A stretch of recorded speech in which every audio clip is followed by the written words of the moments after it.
माझ्या मनात एक भीतीची लहर उसळली. काही क्षण मी तसाच उभा राहिलो. अचानक एक थंड वाऱ्याची झुळूक आली. त्याने माझे पूर्ण अंग विलक्षणरित्या शहारले. असे वाटले जणू तो वारा माझ्या शरीराच्या आरपार गेला असावा. मी पुन्हा माझ्या वाट्याने चालू लागलो आणि तो पावलांचा आवाज मला पुन्हा येऊ लागला. पण ह्या वेळेस मात्र तो आवाज माझ्या मागे नाही तर माझ्या बाजूने येऊ लागला.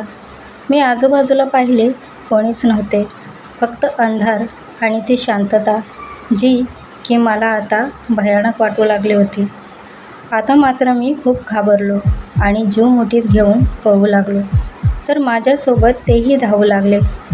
ते कधी माझ्या डाव्या बाजूला तर कधी उजव्या बाजूला धावत होते. मला खूप दम लागला होता. अचानक माझा तोल गेला आणि मी खाली पडलो. समोरच एक महादेवाचं छोटंसं मंदिर होतं, ते मला दिसलं. मी मनापासून त्या देवाला प्रार्थना करत होतो. तेवढ्यात माझ्या मागून एक भयानक भेसूर आणि भरडा आवाज आला, "वाचलास तू." तेव्हापासून मी परत कधीच त्या रस्त्यावरून आलो नाही.